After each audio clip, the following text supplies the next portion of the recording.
नमस्कार दोस्तों, स्वागत है आपके अपने YouTube channel class to read में। आज के वीडियो में हम देखेंगे मध्यकालीन भारत का इतिहास, जिसमें मुगल संबंधित सभी प्रश्न उत्तर आपको एक ही वीडियो में मिलेंगे। तो आइए शुरू करते हैं मध्यकालीन भारत का इतिहास, मुगल शासन से संबंधित प्रश्न उत्तर। तो सबसे पहला प्रश्न जो है वह है, मध्यकालीन भारत के मुगल शासक वस्तुतः कहाँ के शासक थे? तो वे शासक थे चगताई तुर्क। सही आंसर हो जाएगा सी, चगताई तुर्क थे, जो कि मुगल शासक मुख्यतः थे।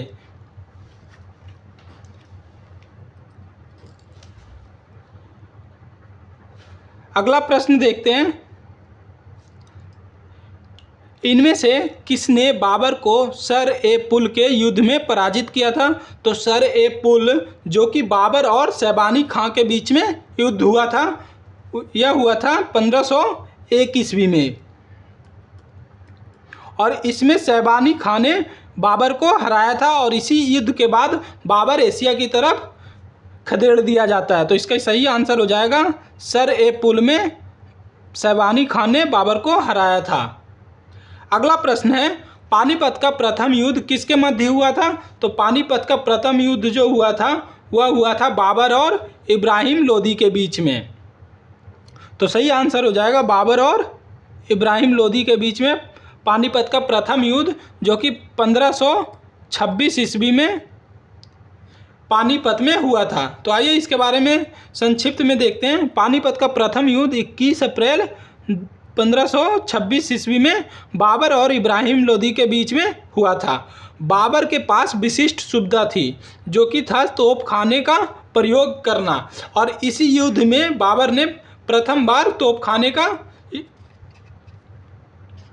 प्रयोग में लाया था, और इसी युद्ध में इब्राहिम लोदी हारता है और रण क्षेत्र में ही मारा जाता है।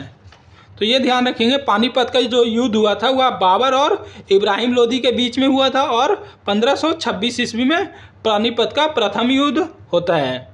अब आइए आगे, अगला प्रश्न है, किस वर्ष बाबर ने सुल्तान इब्राहिम लोदी को पानीपत की लड़ाई में हराया था? तो पानीपत की जो लड़ाई होती है वह 1526 ईस्वी में होता है। तो सही आंसर हो जाएगा बी, 1526 ईस्वी में।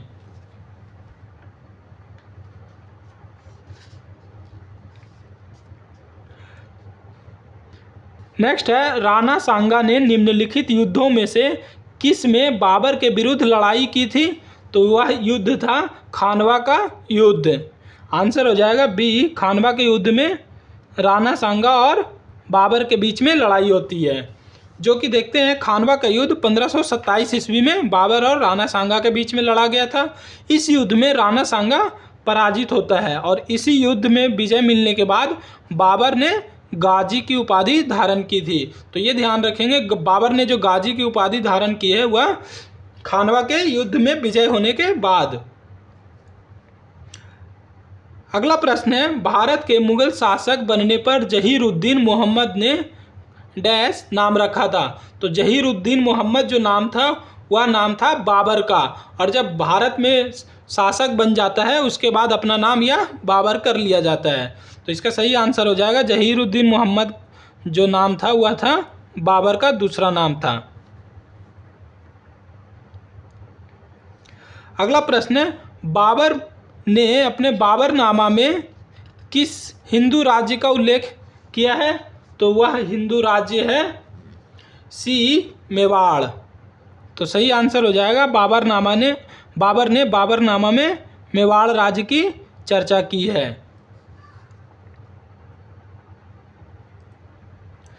अगला प्रश्न है मुगल शासन से संबंधित, तुजुक ए बाबरी किस भाषा में लिखा गया है? तो तुजुक ए बाबरी तुर्की भाषा में लिखा गया है। तो सही आंसर हो जाएगा सी, तुर्की। इसके बारे में देखते हैं, तो मुगल साम्राज्य की आधारशिला रखने वाले बाबर ने अपने जीवन संबंधी घटनाओं को एक ग्रंथ में स्वयं ही लिखा है, और उस ग्रंथ का नाम है तुजुक ए बाबरी या बाबरनामा इसे कहते हैं, जो कि तुर्की भाषा में लिखा गया है। तो तुजुक ए बाबरी जो लिखा गया है वह तुर्की भाषा में लिखा गया है। अगला प्रश्न है, निम्नलिखित में से किसने अपने बादशाह पति के लिए मकबरे का निर्माण करवाया था? तो वह थी हाजी बेगम ने। तो हाजी बेगम ने अपने बादशाह पति के लिए मकबरे का निर्माण करवाया है। तो सही आंसर हो जाएगा हाजी बेगम। इसके बारे में देखते हैं। तो हाजी बेगम ने अपने पति हुमायूं के मकबरे का निर्माण दिल्ली में करवाया, जिसे दीन पनाह भी कहा जाता है, और यह करवाया था 1569 ईस्वी से 70 के बीच में। इस मकबरे का देखते हैं तो इसका जो नक्शा तैयार किया था वह मिर्जा ग्यास ने, जो कि एक ईरानी वास्तुकार है, उसी ने हुमायूं के मकबरे का डिजाइन तैयार किया था। अगला प्रश्न है, चांदी का सिक्का किसने शुरू किया था? तो चांदी का जो सिक्का शुरू करने वाला है वह है शेरशाह सूरी। तो सही आंसर हो जाएगा, चांदी का सिक्का शुरू करने वाला शेरशाह सूरी है। नेक्स्ट है, शेरशाह सूरी का मकबरा कहाँ है? तो शेरशाह सूरी का मकबरा सासाराम में है, और यह सासाराम बिहार में पड़ता है।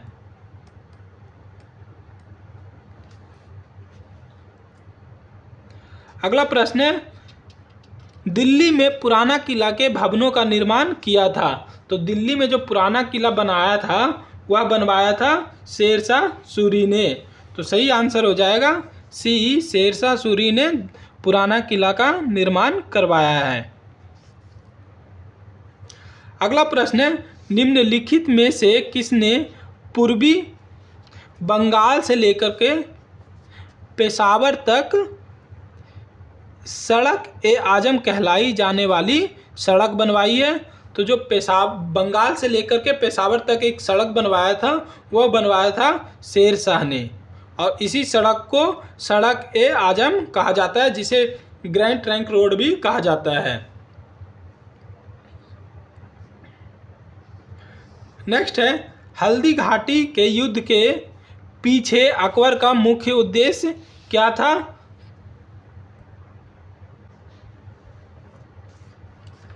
तो जो हल्दी घाटी का युद्ध अकबर और राणा प्रताप के बीच में होता है, वह इसका उद्देश्य मुख्य जो था वह था राणा प्रताप को अपने अधीन करना। तो हल्दी घाटी का युद्ध जो सबसे पहले लड़ा गया था वह लड़ा गया था अकबर और राणा प्रताप के बीच में। इसके बारे में देखते हैं। तो अकबर ने अप्रैल 1576 ईस्वी में मानसिंह के नेतृत्व में 5000 सैनिकों को राणा प्रताप के विरुद्ध भेजा। जो युद्ध हुआ वह हल्दी घाटी के युद्ध से नाम से प्रसिद्ध है, और इसमें राणा पराजित होता है और लास्ट में अरावली की पहाड़ियों में उन्हें शरण लेनी पड़ती है। तो सबसे पहले याद रखेंगे कि हल्दी घाटी का युद्ध राणा प्रताप और अकबर के बीच में 1576 ईस्वी में लड़ा गया था। अगला जो नेक्स्ट प्रश्न है वह है, हल्दी घाटी के युद्ध में महाराणा प्रताप की सेना के सेनापति कौन थे? तो महाराणा प्रताप के तरफ से सेनापति थे हकीम खान। तो सही आंसर हो जाएगा सी, हकीम खान महाराणा प्रताप के सेनापति, जो कि हल्दी घाटी युद्ध में लड़े थे। दोस्तों, अगर आप लोग इस चैनल पर नए हैं तो कृपया करके चैनल को सबसे पहले सब्सक्राइब कर लीजिएगा, ताकि आगे आने वाले वीडियो से अवगत होते रहें। और वीडियो अगर अच्छा लगे तो ज़्यादा से ज़्यादा शेयर और लाइक करें। आगे बढ़ते हैं। अगला प्रश्न है, किस चिश्ती संत के दरगाह पर अकबर दर्शन करने हेतु अधिक जाता था? तो वह संत थे मोइनुद्दीन चिश्ती। ऑप्शन ए, मोइनुद्दीन चिश्ती के दरबार में अकबर ज़्यादा जाया करते थे। नेक्स्ट है, निम्नलिखित में से किसे अकबर ने स्वयं मारा था?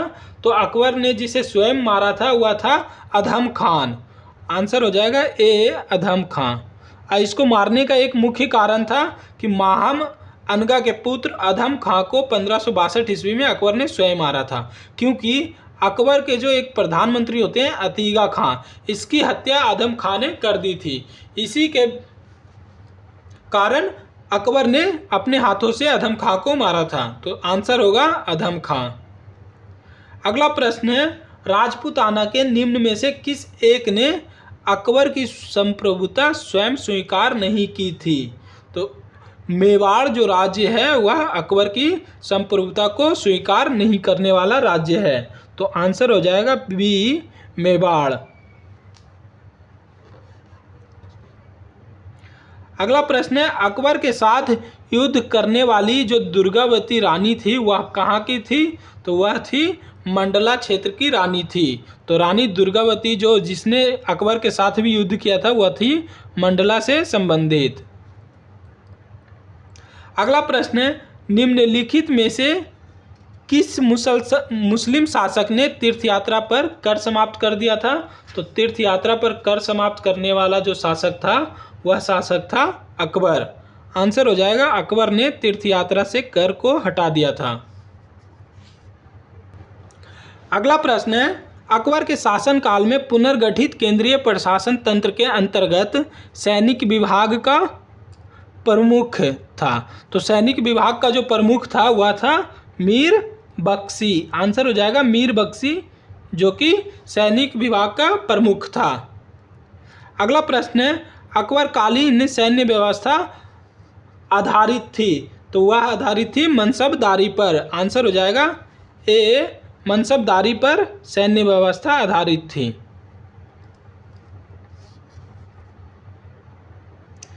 नेक्स्ट है, अकबर ने जिस मनसबदारी प्रणाली को लागू किया वह किस देश में प्रचलित प्रणाली से उधार ली गई थी?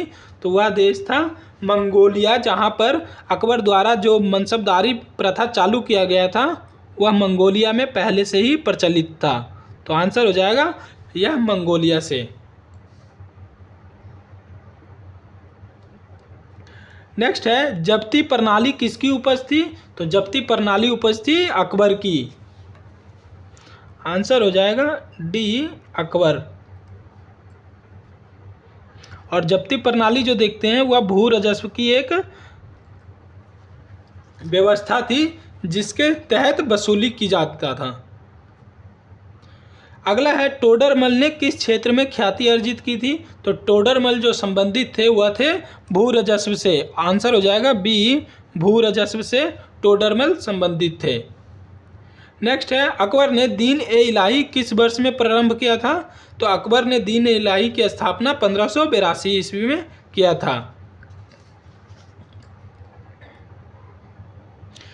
दीन ए इलाही के बारे में देखते हैं तो यह सभी धर्मों के मूल सिद्धांतों को सम्मिलित किया गया था दीन ए इलाही में, और यह एक नया व्यवस्था अकबर के द्वारा शुरू किया गया था जो कि 1582 ईस्वी में किया गया था।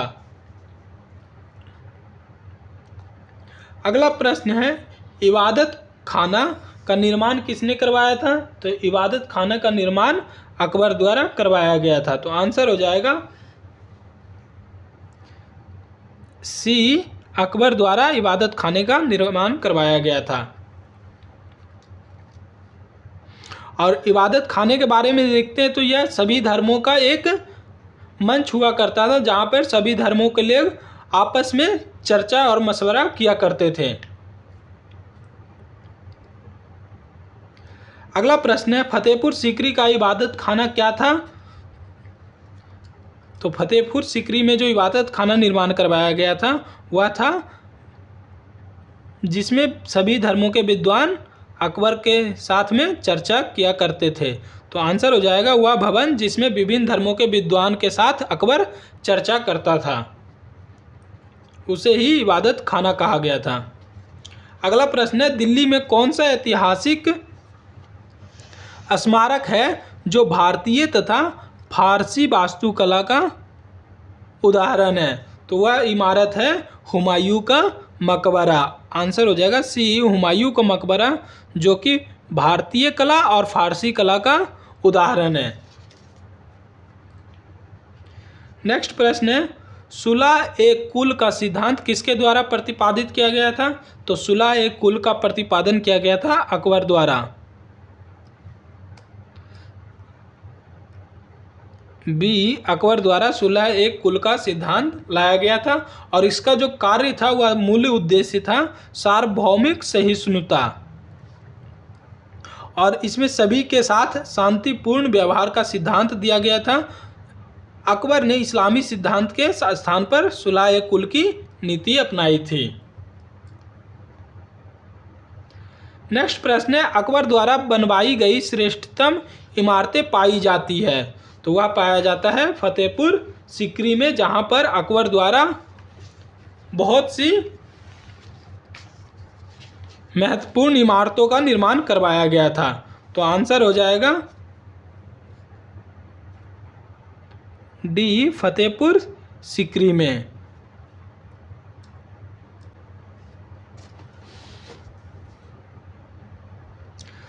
अगला प्रश्न है, अकबर द्वारा बनाई गई कौन सी इमारत का नक्शा बौद्ध विहार की तरह है? तो वह इमारत है पंचमहल, जो कि उसका नक्शा जो है वह बौद्ध विहार की तरह ही है, वह है पंचमहल।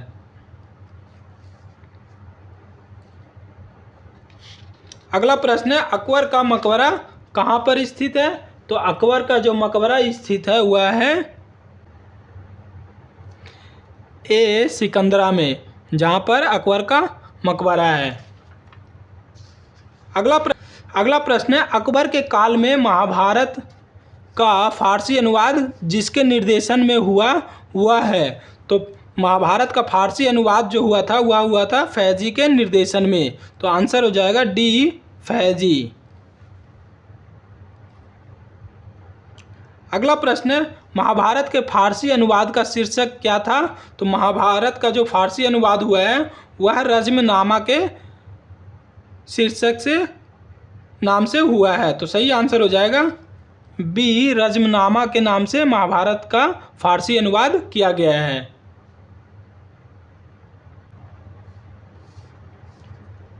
अगला प्रश्न है, मुगल सम्राट अकबर के समय का प्रसिद्ध चित्रकार था?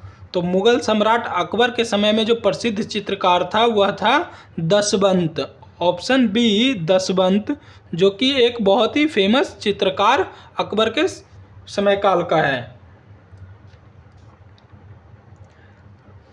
इंग्लैंड की रानी एलिजाबेथ प्रथम का समकालीन भारतीय राजा था? तो इंग्लैंड की जो महारानी होती है एलिजाबेथ, उसके समकालीन जो राजा होता है वह भारतीय राजा था Akbar. Option A, Akbar Elizabeth प्रथम के समकालीन होता है। अगला प्रश्न है, जिस मध्यकालीन भारतीय लेखक ने अमेरिका की खोज का उल्लेख किया है वह कौन था? तो वह था अबुल फजल। ऑप्शन डी, अबुल फजल। अगला प्रश्न है, अकबर के दरबार में आने वाला पहला अंग्रेज व्यक्ति था? तो अकबर के दरबार में पहला अंग्रेज व्यक्ति आने वाला था ए, रॉल्फ फिंच।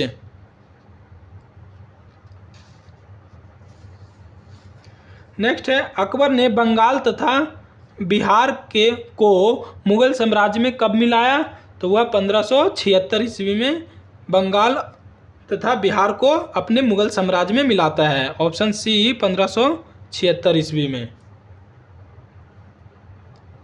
दो अस्पा एवं सिंह अस्पा प्रथा किसने शुरू की थी? तो वह शुरू करने वाला है बी, जहांगीर, जिसने दो अस्पा सिंह अस्पा प्रथा शुरू किया था। अगला प्रश्न है, ईस्ट इंडिया कंपनी ने जहांगीर के दरबार में पहले निम्न में से किसे भेजा था? तो जहांगीर के दरबार में ईस्ट इंडिया कंपनी द्वारा जो पहला भेजा गया है निम्न में से वह है हॉकिंस। Option C, Hawkins. इसके बारे में देखते हैं। तो विलियम हॉकिंस जहांगीर के दरबार में ईस्ट इंडिया कंपनी द्वारा भेजा जाने वाला प्रथम अंग्रेज राजदूत होता है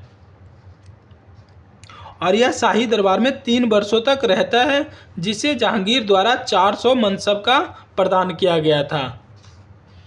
अगला प्रश्न है, निम्नलिखित अंग्रेजों में से किसे जहांगीर ने खान की उपाधि से सम्मानित किया था? तो वह था हॉकिंस, जिसे जहांगीर द्वारा खान की उपाधि दिया गया था। तो आंसर हो जाएगा ए, हॉकिंस को।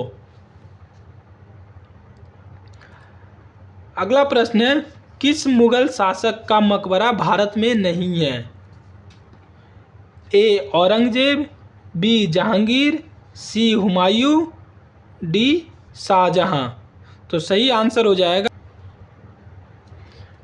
बी, जहांगीर, जिसका मकबरा भारत में ना हो करके काबुल में है। तो ये ध्यान रखेंगे कि जहांगीर का मकबरा जो है वह काबुल में है, ना कि भारत में। अगला प्रश्न है, मुगल चित्रकला किसके राज्यकाल में अपनी पराकाष्ठा पर पहुंचा था? तो वह काल था जहांगीर का शासनकाल, जिसमें चित्रकला जो था वह अपने चरम पराकाष्ठा पर पहुंचती है। तो आंसर हो जाएगा सी, जहांगीर के शासनकाल में चित्रकला जो है अपने श्रेष्ठतम स्तर पे था। अगला प्रश्न है, जहांगीर के दरबार में पक्षियों का सबसे बड़ा चित्रकार था? तो वह चित्रकार था मंसूर, जो कि पक्षियों का सबसे बड़ा चित्रकार था। आंसर हो जाएगा डी, मंसूर। नेक्स्ट है, निम्नलिखित मुगल बादशाह में किसने अपनी आत्मकथा फारसी में लिखा है? तो वह है जहांगीर, सी, जहांगीर, जिसने अपनी आत्मकथा फारसी में लिखा है। और उस आत्मकथा का नाम है तुजुक ए जहांगीरी। अगला है, एतमादुद्दौला का मकबरा आगरा में किसने बनवाया था? तो वह बनवाने वाला है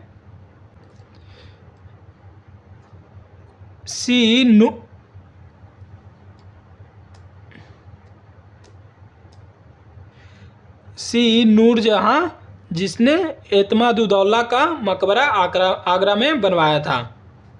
अगला प्रश्न है, गोविंद महल जो हिंदू वास्तुकला का अप्रतिम उदाहरण है, कहाँ स्थित है? तो वह है दतिया में। ऑप्शन ए, दतिया में गोविंद महल।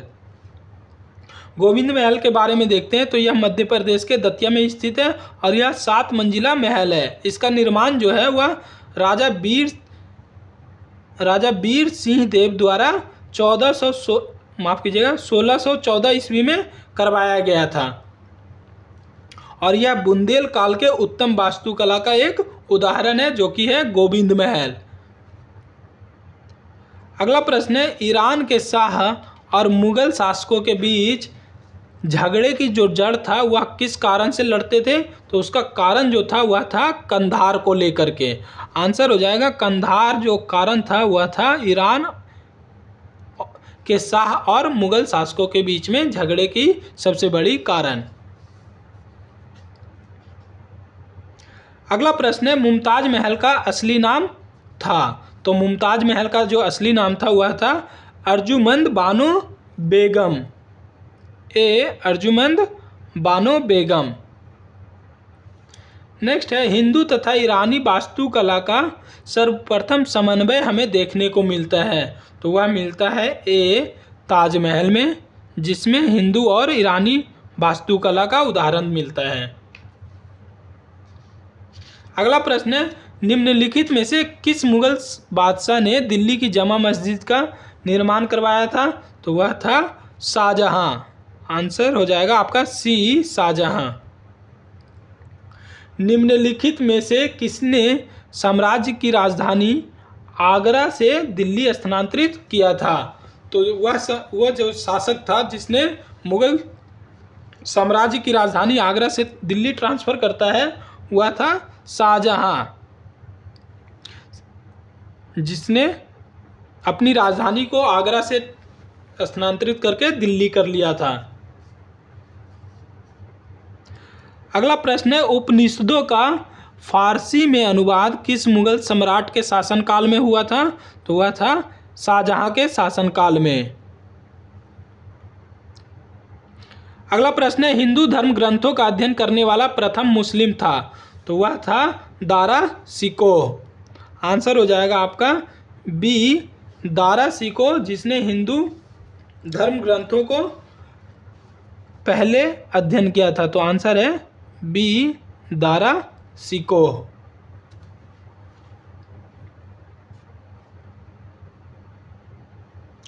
अगला प्रश्न है, निम्नलिखित में से किस इतिहासकार ने शाहजहां के शासनकाल को मुगल का स्वर्ण युग कहा है? तो शाहजहां के काल को जो उसने स्वर्ण युग कहा है वह कहा है A.L. श्रीवास्तव ने, जिसने शाहजहां के शासनकाल को स्वर्ण युग का नाम दिया है। तो सही आंसर हो जाएगा ए, A.L. श्रीवास्तव।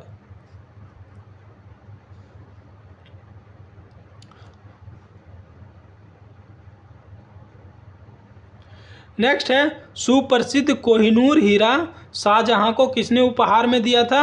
तो दिया था मीर जुमला ने। ऑप्शन सी, मीर जुमला ने शाहजहां को कोहिनूर उपहार में देता है। अगला प्रश्न है निम्नलिखित में से किस मुगल बादशाह को 2 बार राज्याभिषेक हुआ था? तो वह मुगल बादशाह जिसका 2 बार राज्याभिषेक होता है वह था औरंगजेब। Option D, Aurangzeb. अगला प्रश्न है धर्मट का युद्ध निम्न में से किसके बीच लड़ा गया था? तो धर्मट का युद्ध लड़ा गया था औरंगजेब और दारा सिंह, जो कि अपने भाई है उसी के विरुद्ध में लड़ता है और राजगद्दी के लिए यह लड़ाई होती है औरंगजेब तथा दारा सिंह के बीच में, और इसी युद्ध का नाम कहा जाता है धर्मट का युद्ध। इस युद्ध के बारे में देखते हैं तो मध्य प्रदेश के स्थित उज्जैन के निकट में यह युद्ध लड़ा जाता है, जो कि 15 अप्रैल 1658 के बीच में औरंगजेब और दारा सिंह के बीच में लड़ा गया था। अगला प्रश्न है औरंगजेब के किस पुत्र ने विद्रोह करके राजपूतों के विरुद्ध अपने पिता की स्थिति दुर्बल कर दी थी? तो वह था अकबर, जो कि औरंगजेब का पुत्र होता है और यह अपने पिता के ही अगेंस्ट में चला जाता है।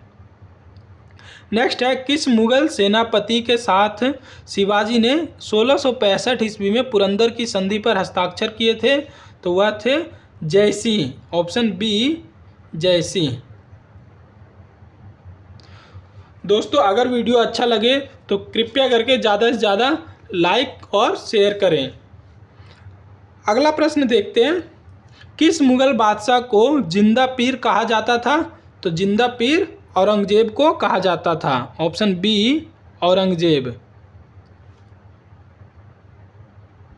अगला प्रश्न है औरंगजेब ने दक्षिण में जिन 2 राज्यों को विजय किया था वह कौन से राज्य थे? तो वह राज्य था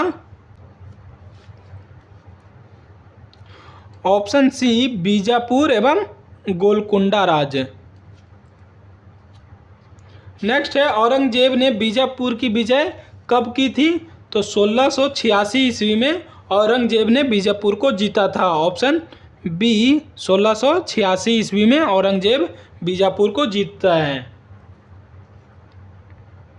नेक्स्ट प्रश्न है किस बादशाह के अंतर्गत मुगल सेना में सर्वाधिक हिंदू सेनापति थे? तो वह काल था औरंगजेब का। Option D, Aurangzeb.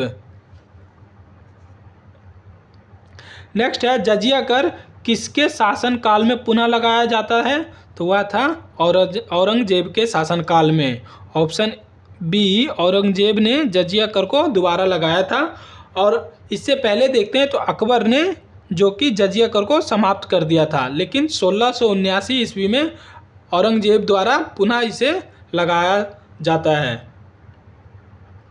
अगला प्रश्न है औरंगजेब द्वारा चलाए जिहाद का अर्थ है? तो औरंगजेब द्वारा जो चलाया गया जिहाद था उसका अर्थ था दारुल इस्लाम। ऑप्शन बी, दारुल इस्लाम। दोस्तों ये ध्यान रखेंगे कि ये इस वीडियो में जो भी प्रश्न उत्तर आपको करवाए जा रहे हैं वह सभी प्रीवियस ईयर के एग्ज़ाम में पूछे गए प्रश्न हैं, इसीलिए वीडियो को अंत तक जरूर देखिएगा।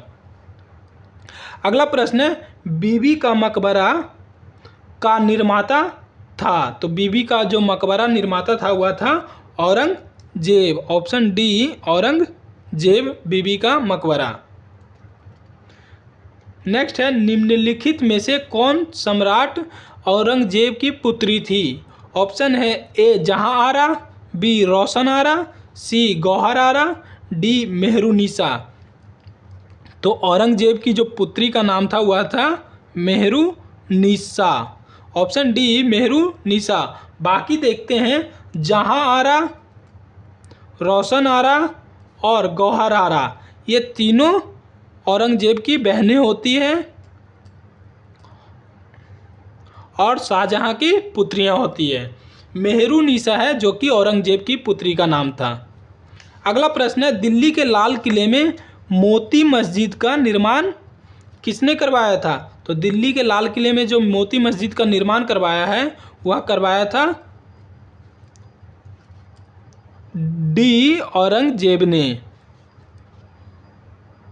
अगला प्रश्न है, मुगल प्रशासन के दौरान जिले को किस नाम से जाना जाता था? तो मुगल शासन के दौरान जिले को जो कहा जाता था वह कहा जाता था सरकार। ऑप्शन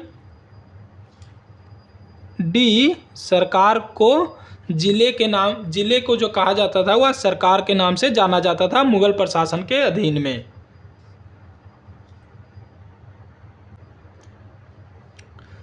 अगला प्रश्न है, मुगल काल में सेना का प्रधान निम्न में से कौन था?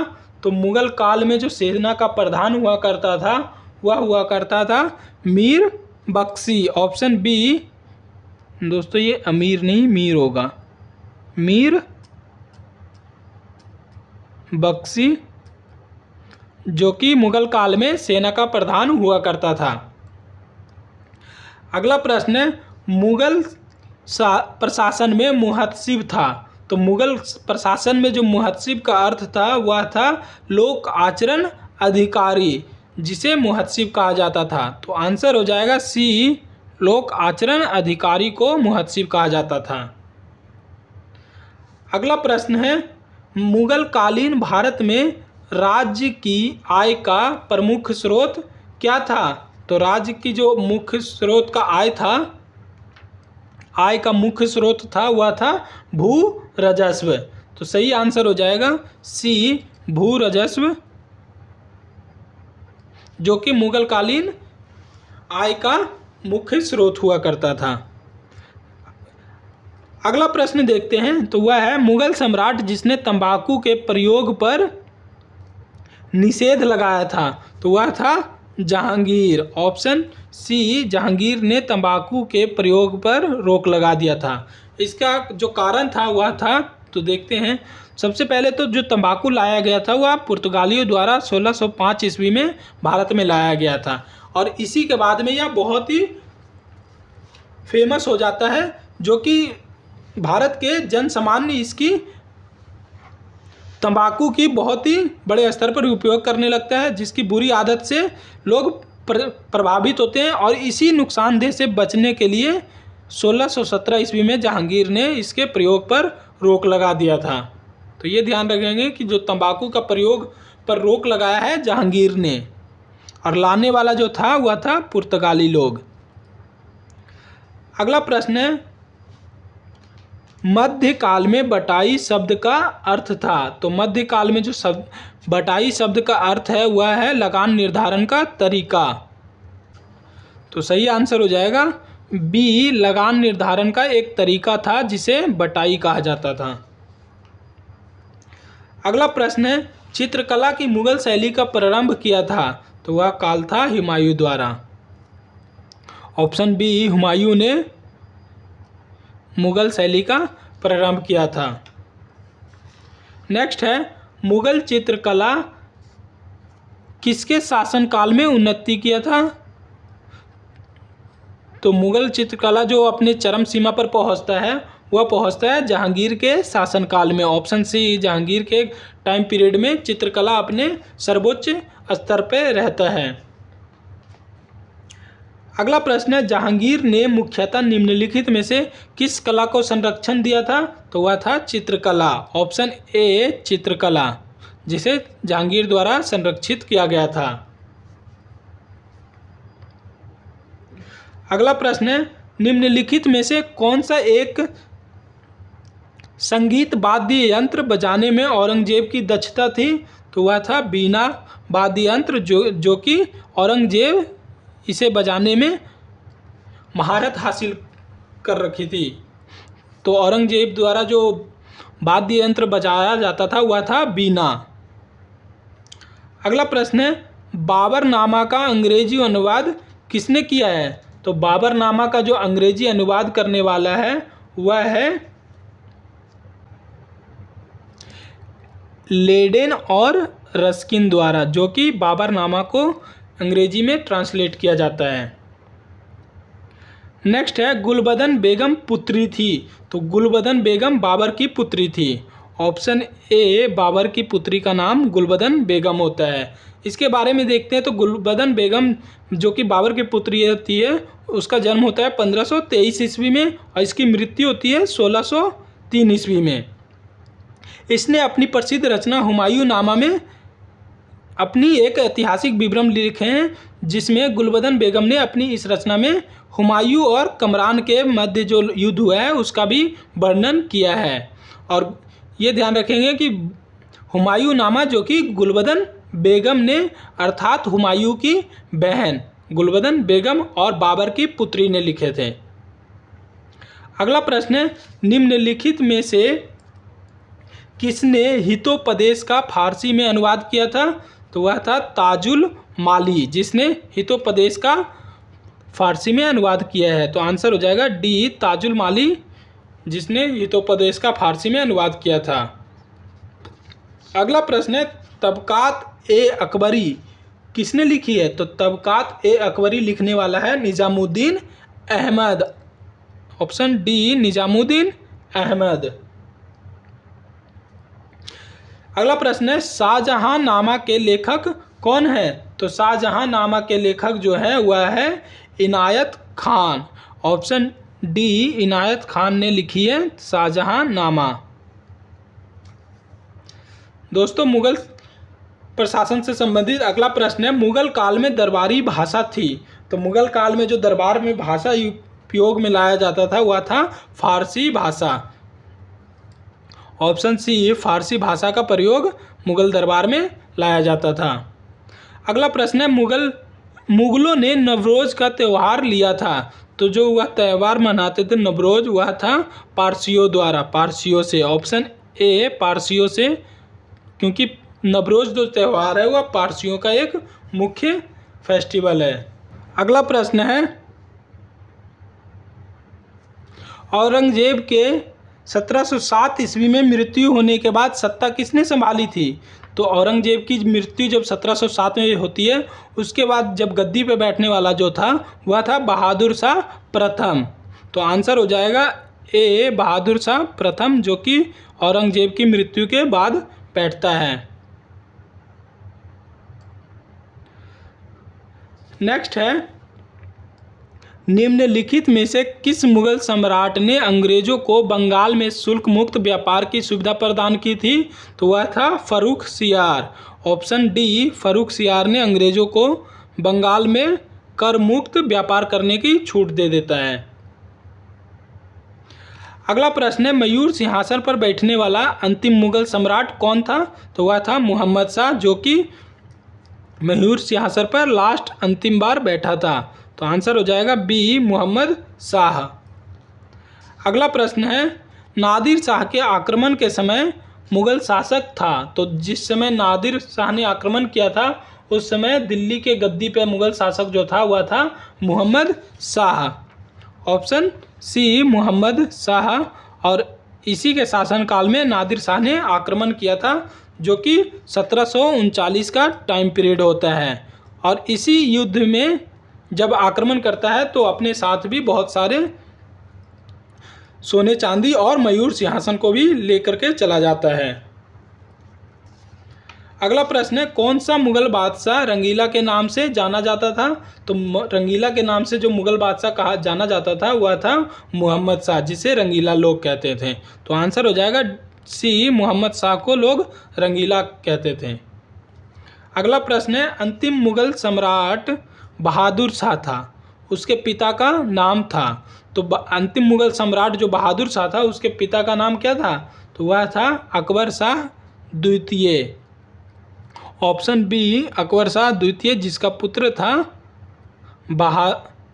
बहादुर शाह, और यह अंतिम मुगल सम्राट होता है। अगला प्रश्न है, भारत का आखिरी मुगल सम्राट कौन था? तो आखिरी मुगल सम्राट था ऑप्शन बी, बहादुर शाह जफर। बहादुर शाह जफर, जो कि भारत में मुगल सम्राट का आखिरी सम्राट होता है। नेक्स्ट है, निम्नलिखित में से कौन अवध का प्रथम नवाब था? तो अवध का जो प्रथम नवाब था वह था सआदत खान। ऑप्शन बी, सआदत खान, जो कि अवध का प्रथम नवाब होता है। दोस्तों आज का अंतिम प्रश्न जो कि मुगल सम्राट से संबंधित है वह है, निम्नलिखित में से कौन हैदराबाद के स्वतंत्र राज्य का संस्थापक था? तो वह था चिनकिलिच खान। ऑप्शन डी चिनकिलिच खान, जो कि हैदराबाद का एक स्वतंत्र राज्य का संस्थापक था और उसी का नाम था चिनकिलिच खान। तो आज के वीडियो में दोस्तों हमने मुगल सम्राट से संबंधित जो भी प्रश्न उत्तर प्रीवियस ईयर के एग्जाम में पूछे गए थे वह सभी आज हमने इस वीडियो के माध्यम से कवर किया है। तो आज के वीडियो में इतना ही, धन्यवाद।